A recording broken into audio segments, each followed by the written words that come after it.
Yada say ya mo kwa baby Adom TV Badwam dwumade no so mambo atman so yada se papa pantino ba hu se Razak ni agenti nyame ya Adom a ne de no obekọ na waye die kama mu se boys ni age FS nice na endpoint for your party clinic ada romance nti yede health tips no ebaye edwada de kosi fi adenti aso no so na nkoma yedie bia no pay attention na watie ni ye ibi hawa adwene a wofa endpoint homeopathic clinic Dr. Dubuate so personal doctor Badwam pa bribia wo frɛ no a obejo so nti ogusu aye free prostate scanning any free female fertility scanning also trumikai oba ko check awudie no mu hwe se bibia ye kama infections no hawa Mr. Yanko endpoint ho branches no edoso Accra Kumasi Takwa de Tema committee 22 Techima ne Eziama eho nyina endpoint our branches for Dr. CCA 0244 867068 0244 867068 na one Dr. Dubuate enkasa enaya way erade Adom ye give us Herbal Center abadan dua yimu a wo hena ye krado emru ahodo a won mo wo adwama so no yene na oba bidi ho enkomo bebe na no peye mu ache Safia mejo so na bibia boko Yesu Adom yene na ogaga ya ba de mo kukusu wan wa twa ho to kukusu oh wow why fe na unto ho asokura ani obende eno so ka ho bi sa ma ya da o shirt no pa ya di adawoma the medidi kind on say ye fan kofu adwuma me say dey em say aye bebri nti ma men bobo so e ma amanfo na obi a qualify bia enkopa adwuma ne bi nye sisi ya nti ye say per truck drivers and dey na no amba me kan ye wo mu a etwi sa aka asakese no ebi no on say obi ho ya dey ye supplies na nyama ya de kofa ne ma fi Herbal bani ade nti ye per drivers ya on betwi sa truck driver on ye truck drivers ne bi and afi female assistant receptionist wo mo a wo metena offices ahodo no ano na nkofo ba mo o madi nkomo ye po obi anani te obi onim kasa nye obi a wo da bia na wa acha kuze nsuwa mu na ye besa nkofo no mesere mo enti ye female assistant receptionist e wo ye office ba ko e wo sakumo no nti ye ne ya wo sa ye pe no se wo pese o ye female wo ye oba na pese o ye receptionist a mesere wa me de number no betu dwa sesi asakumo no wo ben ho no betimi aboa no wanya adwuma ne bi aye e wo ho yesan so pe female accountant female accountant why nti wo qualification na doc say de wo hia na obi asabe na adwene ye adwuma se wadwene ye adwuma nko ade a no betimi no waye adwuma eno no ye pe e wo teshi ene sakomo no your offices mienu ye pe female accountants ye pe mienu dia na nya baako nti ye pe bi e wo teshi ene ye pe bi nso e wo sakomo no afi logistics manager wo mu a wo a wo behwe ye niema no so ama ye nso ahu no ye cars dodo ne ye nioma ye didi dwuma ni nyina no wo mu a behwe so nso ye pe bi e wo ye give us adwuma ku no emu and female marketing manager nso ye pe bi e wo teshi enti opportunity we dey e da ho ma dodo no a e na mbetimi enya sa adwuma bi aye ye san so e pe factory workers ya no no de e ma ene mema e wo dodowa baby ayeye nnuo no na ayeye nsuo no ene ade ni nyina no ene wododoa ye pe nkofo e wo ho factory hands na ma ne mema ena afi wo mo nso a wo mo nim sade ye park nsuo professional packers no wo ze nsuo ne twagu onu bebre wo nkofo om se sai hye robam obi onu ma obeda ho fira no pack up manwumre bag dukura wontime nhyehyɛ ye pe nkofo om ye professionals a o metimi ahyehye ne kama ade amaye e wododoa enti se niam amabobo so nyina adwuma aye pei se obetimi afall into ana within there mesere wa na ezebi onuma wo certificate ana ezebi onuma wo driver's license ana wo suahunu bi e wo ho fra 0543 222470 0543 222470 Frank are ready into fire you better catch yourself for CV bra or driver's license what you can fear saying what parking zone be in fear saying factory hand the juma no why you be a could do that ben na just say forward juma mu a and sa aketua no so ho adwo ya over time nyina wo mu a nso be nyam faso ne bi ntimsrew ma emfa eni agro na fe ye wie no no ye mo nkomon fe abrabom ye nipadua onipa bia no wo joint bi ewo nipadua no no na ye osisi nje na connect upper body ni lower body no na edumre bi a obi onuma otena se kra na aye ne problem otena se no osode a aye ne problem adeda form no obefa aye ne problem ono ankasa ni padua ne niema nko yie wom emfama no enti da bia no aye cheko obi kotena jana so 7 previous amomfa nkyem se mu didi anape ye wo obema enso obesode afire jana na so no na sabi wachima emoje ebe pia ba no enya sem ketwa awra wo sem wesi ifie bim ne se maame ne ni kunu nkotena afie honom no no omo te won de omo wo hodeda enti omo nyina yusu ajanan baako de koba ne se papa no course anopa no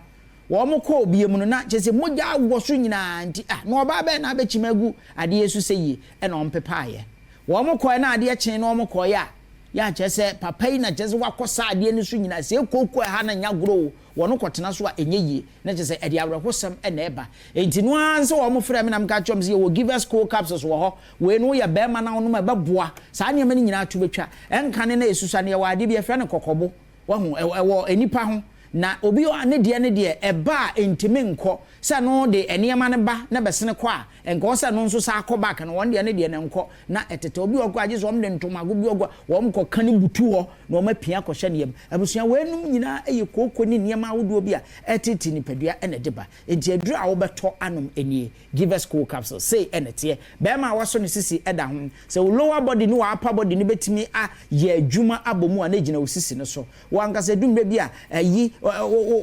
utuna no honom no a kyese eba wo ba na oba ma na aso no hotimi twetwe sa na eye wo ya ni nyina kokoi ene de sa ha nyina ba obi won so agu nanim koko no agu nanim sei enti wonum give us cool capsules no na propro ni nyina e de free ho ema obi won so ane de no esisi ne ho te sa somro menu aba ma wanhwe ye be sai wo skin no mesre wo a na koko no ane amaman no ekwan nam so ban se nuane awodo ada bi edi no a de ntimi ndaje se na de bo nti memfa ni agro ebi on so asabe okasa gu so a pampan wom ne ya na no odene minimo obi okọ esenka okọ akoye interview akopa adwuma sade yesi ye fa nkofo adwuma mi wokọkọ tena ase nipa na obe ni interview no obusan se afre wo sanya kasa firi nanum ba ne pampan ba ka janso de okay odi atwen wa kire hɔ no na bia wo kyena wasa aba ye be adwuma na bɔ no mesrewo enuane bi odi etimidi wahu na nokra ne se ye wo bibia ho kwan na nso nyina na fata ebra wudidi is so important ejinuane a wudie no sanya de betimi digest a de entimi digest ndane amaman mesrewo koko na be hawache ebetete wache edumre bi ko abesode afi ukete so na waye boho waye mre waye basa wo ye ho hwea enyeyi kope give us cool capsules na tonom ebeboa na asiesio ema mema di mensam ema manso ekenya won ho eye nnu adamhia maame bi ewakira no se nana waduro ne a woton wa Adom TV no give us cool no ho adwuma ne sei na tie nam se ma se osisi ne ta ye ye dumre bi kwampo timi ha wo ama edane te se ni dane bi na etetew wa ya se betwa wo se dumre bi e wo se wo kwa afichire na wo ba bonse na etetew kope give us cool capsules na tonom ema ne mema nyina mo ntonom ne moa ensiesie ni padua no na usisi no ahoden emrem na wo ye be man so dia sister wo bra wo koto a sei enete wo ye oba na akoto bi akoma akuna wo de oto a ko nu betimi anom ebeboa ma libido no nso abakama na emema no nso di pii no afra ai mema no enum ko eni pii no afra pii ni gino de ma power nso de na kyese ahoden na ewo mu nti we no nso sei enete obi a wa mo blow eda ho a wo kyese mebo blow mema wa ye bete kura a wonte ase nti ye num nim ye nu nyina ebom sei nete Food and Drugs Authority age atom enti wo koto atonim ye nu bema ebeboa obema na ayese ehrenke kom da bi ayese adwendwene wo haw ne abenedie nti no bema na bre wo senketimi sode na ye adwuma yi no entimi nsode saa bre no wakwa 2 minutes na watiada na bonse efi onom aye hu ayese mo office ye na adwuma wura ntama ho na dako watweneti wo ho na bosome aso etimi ye hu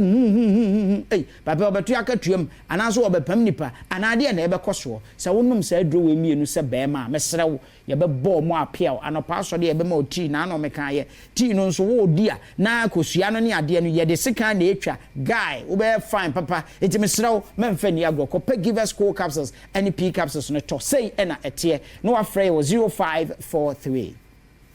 222470 0543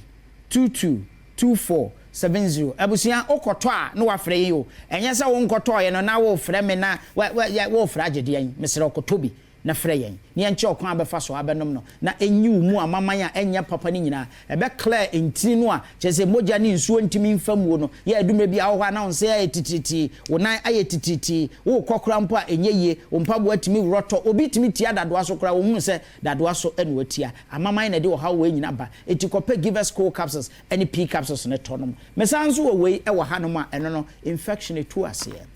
ene infection tete nkrofo kurom ha amanfo awade egu tubonso oba fe kama pa nanso ne kunu agya no ho na odi ayi under 12 ne under 14 fo yachi under 12 de okoya police bechew under 14 police bechew wan we 16 wo okono nanso wo mokra de ne ya na tesen ya nti awade fo agya won yire no papa bi wo na wo mokro bra se fie wo nya mesre okoto aduro we bi ne fema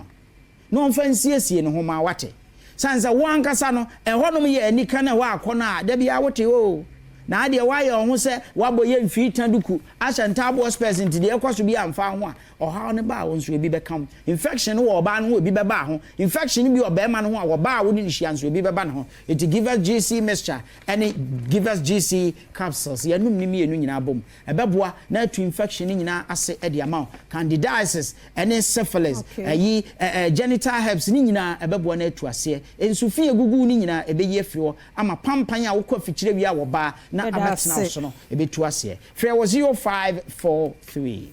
222470 0543 222470 drugstore pharmacy shop and chemical shop bia obenye ndro ni bi ato ewo ho yeda se papa give us a center na wote one mon kana adwuma no so ho the same number of wo ma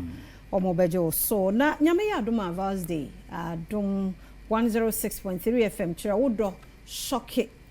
odo promo no eguso aya ekoso na de ye nyina ne se ukunu de ntia this Vals Day ukunu also celebrate no Mr. de hian so obey audio no wa kire ade mane ye sonko na fe wato odo nwum ba ko bi atwa to emfa ho so wonne ye o enye voice ne hia na mmom se de wo appreciate nti ewiase nyina nkasa mpa sister ukunu de no kure no wato odo nwum na hya kire ye hia so de fa number yi so 0531 003813 0531 003813 next year yenti a ukuna Vals Day yencha na die pa na niama wo ye ne